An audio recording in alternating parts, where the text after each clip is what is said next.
तृतीय भाव में चंद्रमा। जय माता की मित्रों, आज चर्चा करते हैं चंद्रमा अगर तीसरे स्थान में हो भावानुसार, तो बैद्यनाथ जी कहते हैं कि जिसका भी चंद्रमा तीसरे स्थान में हो वो मनुष्य थोड़ा कम धनी और अपने भाई बंधुओं को चाहने वाला या उसको पालने वाला और सतोगुणी इंसान होता है। सत्य का पक्ष लेने वाला, धर्म कार्य करने वाला, अच्छे विचारों वाला। ये सब भावानुसार है, काल पुरुष की कुंडली अनुसार है। लेकिन हम लोगों की चर्चा है कन्या लग्न की, तो हम बार बार भावानुसार क्यों बताते, हर लगन में बताते, क्यों? उसका कारण केवल इतना है कि जब भी आप किसी ग्रह का किसी भी लग्न में आप कुंडली का अध्ययन करो तो आपको भावानुसार अलग अलग विद्वानों ने क्या फल बताए हैं वो आपके दिमाग में, आपकी मेमोरी में एज इट इज फीड होना चाहिए। हम कभी भी किसी भी ग्रह के एक ही विद्वान के शब्द लिखे हुए पुस्तकों में आपको नहीं बताते, अलग अलग विद्वानों के बताते हैं, जिसमें बैद्यनाथ जी है, वशिष्ठ जी है, मंत्रेश्वर महाराज है और भी बहुत से, जैसे काशीनाथ जी है, तो अलग अलग विद्वानों के आपको बताते। अब बहुत बार क्लियर भी किया है कि अलग अलग विद्वानों में मत भिन्नता क्यों है। मत भिन्नता नहीं है, केवल समझने की भिन्नता है। आपको जब आप डीप रिसर्च में जब इनको देखते हैं तो उनके मत भी आपको उनमें सम्मिलित मिलेंगे। तो कन्या लगन की चर्चा है। कन्या लगन में एकादश स्थान का स्वामित्व है, लेकिन चंद्रमा जब आपके तीसरे स्थान पे यानी वृश्चिक राशि पे यानी अपनी नीच राशि पे विराजित होता है तो बहुत अच्छे फलों का निर्माण करता है। एकादशेश अगर तृतीय भाव में हो तो जातक सर्व कार्य निपुण, सब कामों को जानने वाला, धनी, सहोदरों से सुखी, मतलब भाई बहनों से सुखी। तो ये सब बातें पुस्तकों के द्वारा हमने आपको बताई। तीसरे स्थान का चंद्रमा खासकर कन्या लगन में बहुत अच्छे फलों को देता है। क्यों देता है? क्योंकि तीसरे स्थान में शुभ ग्रह कोई विशेष अच्छे फल आपको नहीं देते। तो फिर चंद्रमा तो शुभ ग्रह है। अगर किसी भी क्रूर या पापी ग्रह की दृष्टि नहीं हो, चंद्रमा अंशानुसार बली हो, तो फिर चंद्रमा शुभ ग्रह है। लेकिन वृश्चिक राशि में चंद्रमा नीच का होता है, तो अंशानुसार अगर बल कम हो, नीच राशि में भी विराजित हो और क्रूर या पापी ग्रह की दृष्टि में भी आ गया, तो यहां पर चंद्रमा बहुत बलवान होता है। और तीसरा स्थान वो बल चाहिए जिस बल के द्वारा, जिस पराक्रम के द्वारा आप अपने पराक्रम के द्वारा अपने भाग्य की उन्नति कर सके। तीसरा स्थान, छठा स्थान और एकादश स्थान, ये कुछ ऐसे स्थान है कि यहां पर योद्धा चाहिए। ग्रह में मंगल हो, शनि हो, राहु हो, केतु हो या शुक्र हो, शुक्र भी अच्छे फल देता। अब कुछ विडंबना है कि चंद्रमा हो, गुरु हो या शुक्र हो तो फिर ये अच्छे फल कभी देते हैं, कभी नहीं देते। उसका केवल इतना सा कारण है कि कोई भी शुभ ग्रह सत्वगुण संपन्न हो, अच्छे अंशों पर विराजित हो, स्वतंत्र प्रभार हो, अच्छी युतियों में, शुभ ग्रह के साथ युतियों में हो, तीसरे स्थान में विराजित हो, तो क्या वो अच्छे फल नहीं देंगे? देंगे। उस अच्छे फलों को आप ये समझिए कि आपने कोई कार्य नहीं किया, कोई पराक्रम नहीं किया, आपने केवल मन में विचार किया कि हमको ये चीज चाहिए, और आपके परिवार में किसी के भी द्वारा, चाहे भाई बहनों के द्वारा, चाहे माता पिता के द्वारा, आपको वो चीज प्राप्त हो गई। इच्छित वस्तु बिना कोई पराक्रम के जब प्राप्त होती है तो उसका मूल्य समझ में नहीं आता है। जैसे धनाढ्य परिवारों में आपने बच्चों को देखा होगा कि उनके माता पिता के पास इतनी संपत्ति है कि बच्चा जो डिमांड करता है वो उसको प्राप्त हो जाता है, उसको उस चीज का मूल्य समझ में नहीं आता। तो ऐसा इंसान अपने भाई बहनों का लाडला समझ सकते हैं आप, प्यारा समझ सकते हैं। और चंद्रमा के तत्व से संबंधित या चंद्र गुण से संबंधित कोई बच्चा किसी भी स्थान पे हो सकता है चंद्रमा, लेकिन उसके गुण या उसके अंश ज्यादा हो तो ऐसा बच्चा सबको प्यारा होता है, क्योंकि उसका मुखमंडल कुछ इस तरह का होता है कि आदमी उसको मतलब हृदय से लगाने की कोशिश करता है। ऐसा आदमी सामने वाले को जल्दी हिप्नोटाइज कर सकता है, और यही गुण अवगुण में परिवर्तित हो जाता है, क्योंकि मानसिक भोगों को चंद्रमा प्राप्त करवाता है, शारीरिक भोगों को भी यही प्राप्त करवाता है। शरीर के सुख के लिए काम से बड़ा कोई सुख नहीं है, और चंद्रमा काम शक्ति का सबसे बड़ा उत्पादक है। भौतिक सुखों में काम को शुक्र के साथ जोड़ दिया गया। हमने बहुत बार इस बात को क्लियर किया है कि शुक्र काम शक्ति के भोगों का कारक नहीं है, काम की शक्ति का कारक है। काम की शक्ति आपके ब्रह्मचर्य की भी कारक है, और उसके द्वारा संसार में आप अजर अमर भी हो सकते हैं। आप भगवान को भी प्राप्त कर सकते हैं, ब्रह्मांड का संपूर्ण ज्ञान प्राप्त कर सकते हैं उस शक्ति के द्वारा। लेकिन उसके सुख जो शरीर को भोगने के लिए चाहिए वो चंद्रमा है। चंद्रमा जब तक हलचल नहीं करेगा उस पावर को, तब तक काम जागृत नहीं होगा।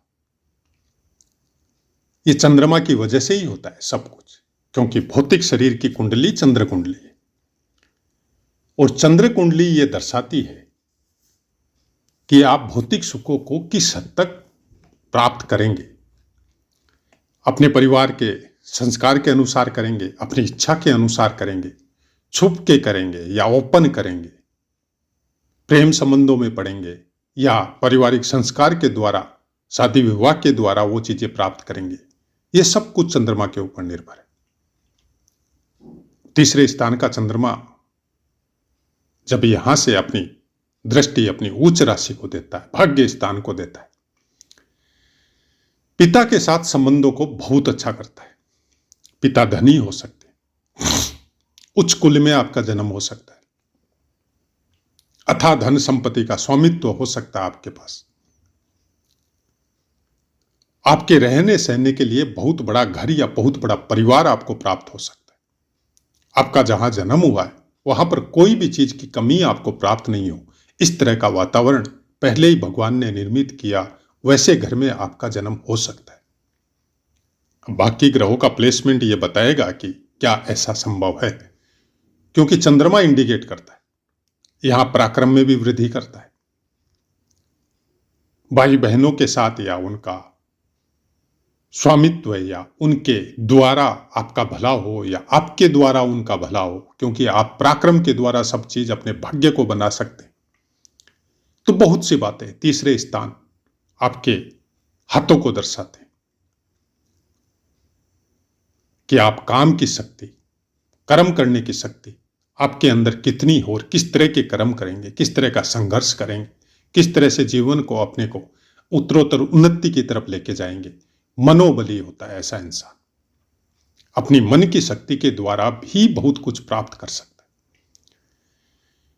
ज्योतिष शास्त्र में चंद्र कुंडली को भी उतना ही महत्व है जितना आपकी लग्न कुंडली को है, और हमारे अनुसार लग्न कुंडली से ज्यादा चंद्र कुंडली का महत्व है। क्यों है? आज के 30-35 साल पहले तक या 20 साल पहले तक, जब से ये डिजिटल युग शुरू हुआ है उसके पहले तक, आप देखिए आपके गांव देहात में बहुत बड़े बड़े प्रकांड विद्वान नहीं थे, बहुत कम विद्वान, थोड़ा बहुत कर्मकांड का ज्ञान, थोड़ा बहुत ज्योतिष का ज्ञान, हर चीज अधूरी।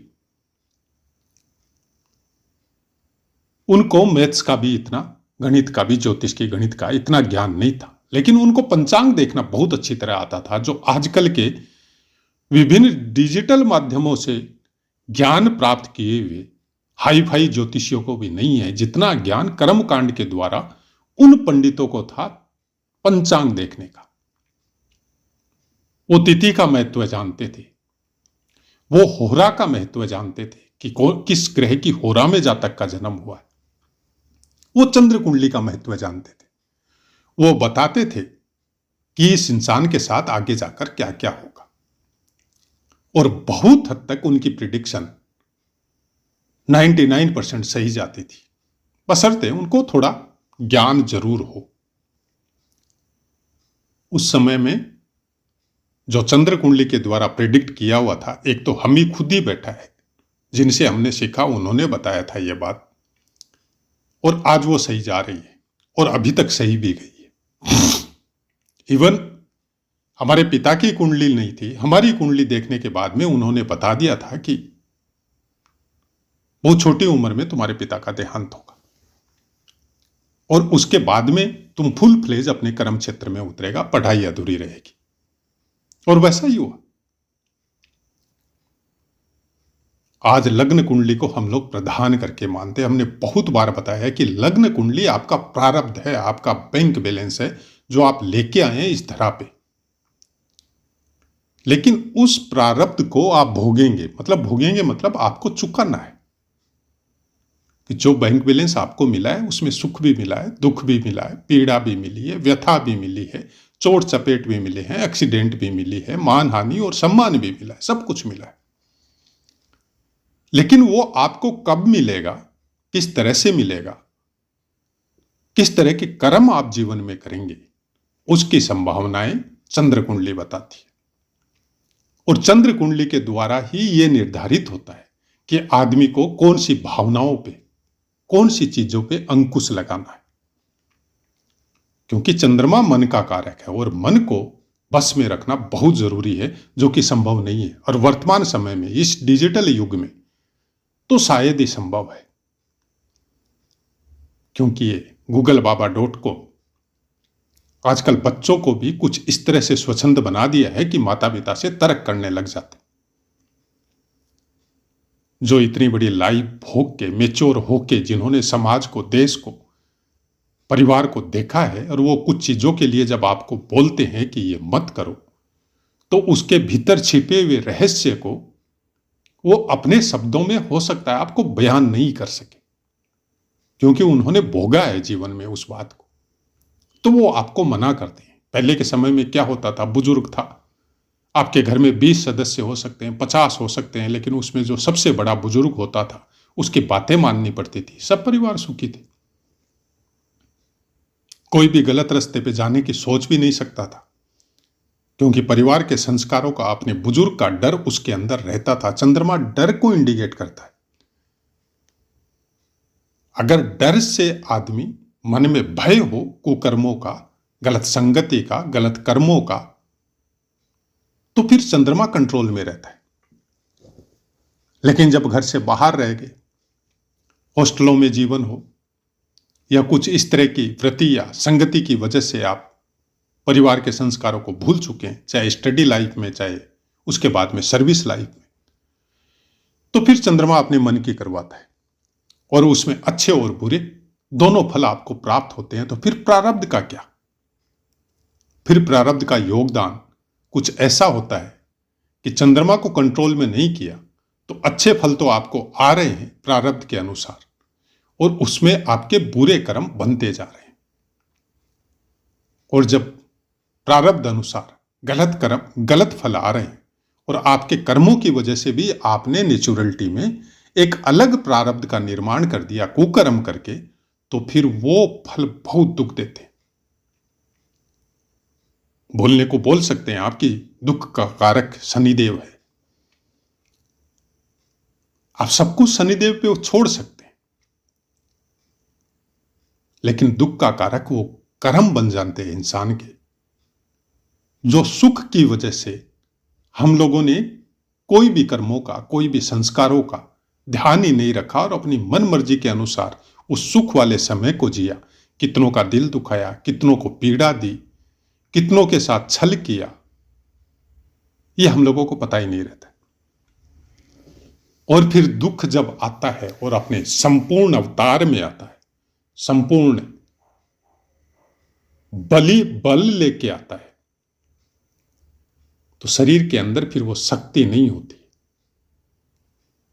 वो चीजें जो आपको कंट्रोल में करने की वजह से मनोबली बना रही थी, वो मन का बल क्षीण हो जाता है। यही चंद्रमा का व्यक्तित्व है और यही चंद्रमा कहता है। कितनी भी भक्ति मार्ग की कथाएं सुन लो, वेद पुराण की सुन लो, भगवान के अवतार जो पूर्ण अंश लेके ग्रहों के हुए हैं उनको सुन लो, आप पढ़ लो, सब में एक स्वर में सब साधु संतों ने आज भी जो बोल रहे हैं, चाहे प्रेमानंद जी महाराज की कथाएं सुन लो, चाहे राजेंद्र दास जी की सुन लो, क्योंकि हम दो को ही ज्यादा सुनते हैं, तो सब यही बोलते हैं कि अपने मन को कंट्रोल में रखिए। मन में भाव आ सकते हैं गलत कर्म करने के, लेकिन फिजिकली गलत मत हुई, क्योंकि कलयुग में भावों का दोष नहीं है, लेकिन उन भावों को चरित्र में आपने उतार दिया और शरीर के साथ उन कर्मों को भोग लिया जो कि गलत है, तो फिर दंड विधान है। तो ऐसा ही कुछ चंद्रमा का महत्व है, और चंद्रमा के बारे में विशेष बातें इतनी इसीलिए बताते हैं कि जितना आप अपने मन को कंट्रोल में रखेंगे उतना आपका चंद्रमा अच्छा रहेगा। तो आशा है मित्रों पाठ समझ में आया होगा। अब अपनी वाणी को विराम देते, आपसे आज्ञा लेते। जय माता।